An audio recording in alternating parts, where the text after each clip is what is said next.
नमस्कार, आप देख रहे हैं स्टार बिहार न्यूज और मैं हूं रंजीत मिश्रा। मेरे साथ भाजपा नेता, राष्ट्रीय स्वयंसेवक संघ के सदस्य, वहीं रीगा क्षेत्र के समाज सेवी, युवा नेता विश्वजीत पाठक जी हैं और आज कई राजनीतिक विषयों पर चर्चा होगी। समाज सेवा से में समय देते हैं उसके ऊपर चर्चा होगी। तो सबसे पहले आपका बहुत बहुत स्वागत है। धन्यवाद और आपकी पूरी टीम को और आपको बधाई, शुभकामना। अब तो इंडिया वर्सेस एनडीए हो गया, मतलब एनडीए इंडिया से लड़ाई करेगी। देखिए, सबसे पहली बात तो यह है कि एनडीए तो पहले से है और बनाने के लिए आप किसी भी गठबंधन का कोई नाम दे लीजिए, उससे क्या होना। और इंडिया तो हमें कहाँ से मिला है नाम, यह छुपा हुआ नहीं है। इंडिया नाम की बहुत सारी व्याख्याएं हैं, इसलिए उस पर चर्चा नहीं करता हूँ। हम लोग भारत माता की जय बोलने वाले लोग हैं, वंदे मातरम बोलने वाले लोग हैं। हमेशा भारत माता और हिंदुस्तान ही बोलेंगे। क्या होगा मतलब 2024-25 में 2024 की चर्चा कर लेते हैं।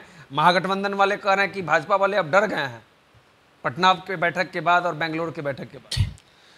सबसे पहली बात तो यह है कि डरा कौन है और कौन अपनी मौज में चल रहा है, यह सबको पता। डरे हुए लोगों को ही बेचैनी है जो गठबंधन करने के लिए इतनी तेज़ी से बढ़ रहे हैं। हमारा एनडीए पहले से स्थापित है। जब हमारी सरकार भारतीय जनता पार्टी की बनी थी 2004 में, उसी समय से एनडीए बना हुआ था। और एनडीए में हाँ, कुछ दल आते और जाते रहते हैं, यह स्वाभाविक प्रक्रिया है, राजनीति में चलता रहता है। लेकिन बार बार किनका गठबंधन टूटा है, कौन यूपीए बनाए हैं, कौन महागठबंधन बनाए हैं, कौन क्या बना रहे हैं, इसकी कहीं कोई चिंता ही नहीं। 2024 में कोई लड़ाई ही नहीं है। मैं पूरे दावे के साथ कह सकता हूँ। यह लोग क्यों भूल जाते हैं? अगर बिहार की बात करूँ मैं, तो हमने 40 में 39 सीटें जीती थी। इस बार मैं 40 में 40 जीतने जा रहा हूँ। महागठबंधन वाले कह रहे हैं कि 30 सीट हम लोग जीतेंगे, 40 सीट हम लोग जीतेंगे। ख्याली पुलाव पकाने के लिए कोई मना किया है क्या? सपने देखने पर तो कोई रोक है नहीं। और जिस आदमी की हकीकत या जिस गठबंधन की हकीकत सपने तक ही है, वह तो कर ही सकता है, देख ही सकता है।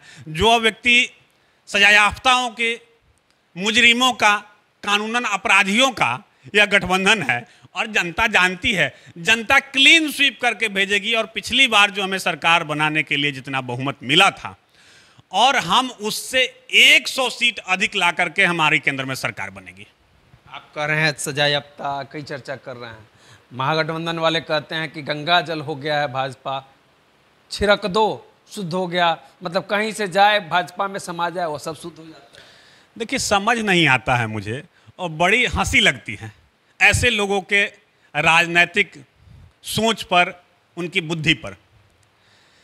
हमारे यहाँ जो लोग आते हैं तो यह कहते हैं कि शुद्ध हो जाता है। ऐसा तो कुछ होता नहीं है। क्या तेजस्वी यादव, मैं साधारण छोटा सा उदाहरण बता रहा हूं, क्या तेजस्वी यादव जी पर कितने दिनों से जांच चल रहा है, यह देखने का विषय है। उन पर मुकदमा कब दर्ज हुआ है, यह देखने का विषय है। और छापेमारी कब हुई है, कितना दिन के बाद चार्जशीट हुआ और सजा कब होती है, यह पूरी की पूरी एक कानूनी प्रक्रिया है। हमारे यहाँ जो लोग, एक दो लोग ऐसे आ रहे हैं जिनके ऊपर भी आरोप रहे हैं, मैं मानता हूँ इस बात को, मुझे कोई दिक्कत नहीं है मानने में। लेकिन जब उनके ऊपर सजा हो जाएगी तब न गलत हो जाएंगे। लेकिन यहाँ तो सजा याफ्ता लोगों की जमघट है। और दूसरी बात कि कभी कभी किसी किसी कारणों से आप किसी के सहयोगी रहते हैं तो वैसी परिस्थिति में भी आपके यहाँ जांच होता है। आप दोषी नहीं है, लेकिन आप सहयोगी होने के कारण भी आपके यहाँ जांच होती है। और जांच के क्रम में बहुत सारे लोग दोषी भी पाए जाते हैं, बहुत सारे लोग निर्दोष भी पाए जाते हैं। तो भाजपा कोई गंगा नहीं है। भाजपा सिर्फ जांच में जिन लोगों पर शंका कम होती है, जिन पर कम छींटे होते हैं, राजनीति है, ऐसे लोगों को लेकर के चलना होता है। तो हम भी चल रहे हैं। लेकिन जो मुजरिम लोग हैं, जो सजायाफ्ता लोग हैं, जो अदालत को यह कह करके अपना जमानत के लिए प्रोसीड करते हैं कि हम बहुत बीमार हैं, और जैसे ही निकलते हैं जेल से तो शुरू कर देते हैं जन अपनी राजनीति। उन लोगों को सोचिए ना, उन लोगों को देखिए ना। 13 जुलाई को पटना में आप लोग उपद्रव करके छोड़ दिए थे, मिर्ची पाउडर लेकर गए थे आप लोग विधानसभा मार्च में। भारतीय जनता पार्टी का कार्यकर्ता, आपने अपने पूरे जीवन काल में कभी ऐसा सुना और देखा है कि उपद्रवी होते हैं?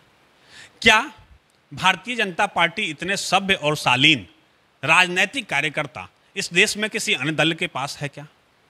यह कहीं से भी जो है ना कहीं से भी विश्वास करने योग्य या चर्चा करने योग्य विषय नहीं है। कहीं से भी चर्चा करने योग्य विषय नहीं। सरकार तो कर रही है कि आप लोग उपद्रव मचाए। सरकार कुछ भी कह सकती है, सरकार कुछ भी। आज बिहार पुलिस डंडा चले। बिहार पुलिस को निर्देश था कि दौड़ा दौड़ा करके पीटो, और यह सरकार किस पर डंडा नहीं चलाई है।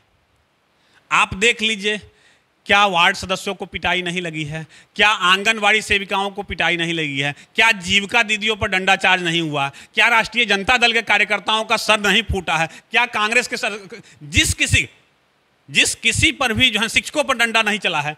यह तो अनैतिक सरकार है, यह तो लाठी डंडा और गोली बंदूक की सरकार है। जिस समय आप लोग सरकार में थे उस समय ही डंडा चला था ना कांग्रेस वाले पर और राजद वाले पर। हम लोगों ने, आपको याद होगा, उस विषय को पूरा देख लीजिए। उस डंडा के विरोध में हमारे विधानसभा की कमेटी बनी थी, और कमेटी बनने के, डंडा चार्ज के लाठीचार्ज होने के 2 दिन के बाद ही कमेटी बनी थी, और उस कमेटी में राष्ट्रीय जनता दल के भी लोग हैं। और जैसे ही हमारी सरकार बाहर हुई थी, उस कमेटी 1 साल से अधिक हो गए हैं, उस कमेटी का रिपोर्ट सदन के पटल पर नहीं रखा गया है। इसके लिए जिम्मेदार कौन है देख लीजिए। डंडा मेरे साथ रहते हुए मुख्यमंत्री जी की सरकार ने अगर चलाई थी तो मैं इस बात को स्वीकार करता हूं, लेकिन हमने जांच बैठाया था। हम सहयोगी होने के नाते, हम विधानसभा अध्यक्ष हमारे दल के थे, उस नाते जो कर्तव्य बन रहा था उस कर्तव्य के पूरा करने में कहीं से कोई कोताही नहीं किया है। आज तक 13 जुलाई को घटना हुई है, आज 10 दिन बीत रहे हैं, लगभग 1 सप्ताह से अधिक समय बीत चुका है, और आज तक एक जांच कमेटी नहीं बनी है सरकार के स्तर से। क्या है यह?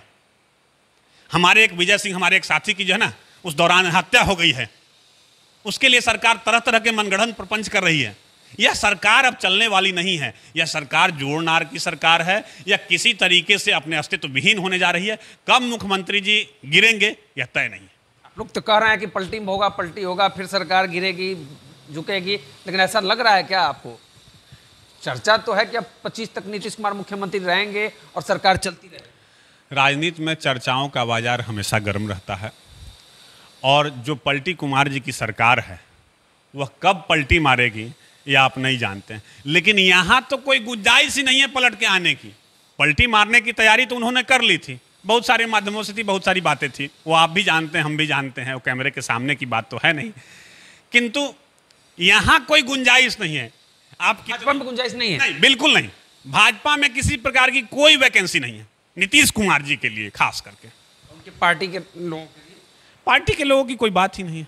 मतलब उनके विधायक को तोड़ेंगे आप? नहीं, जनता दल यूनाइटेड जो है, जिसका अपना विलय राष्ट्रीय जनता दल में होने की स्थिति में है, जिसके राष्ट्रीय अध्यक्ष जी दूसरे दल के साथ घूम रहे हैं, आप भी जान रहे हैं, कब वह उधर जाकर मिल जाएंगे, तो आप उस दल की बात करते हैं। हम लोग क्यों विलय करने जाएंगे भाई?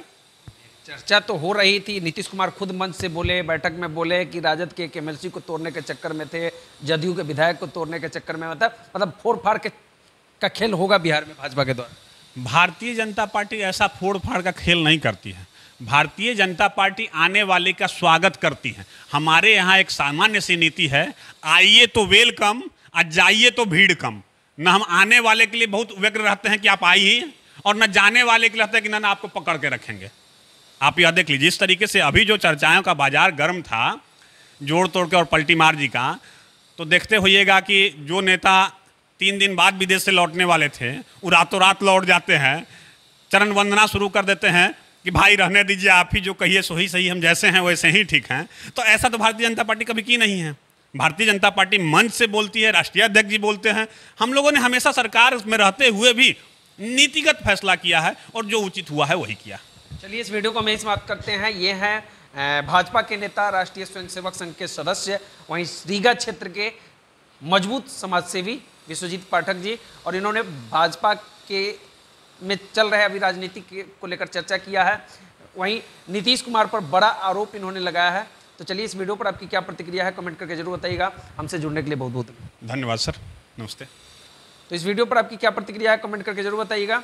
इस वीडियो को YouTube के माध्यम से देख रहे हैं तो चैनल को सब्सक्राइब कीजिएगा, फेसबुक के माध्यम से देख रहे हैं तो पेज को लाइक कीजिएगा, वीडियो पसंद आया तो शेयर कीजिएगा। देखते रहिए स्टार बिहार न्यूज। बहुत बहुत धन्यवाद।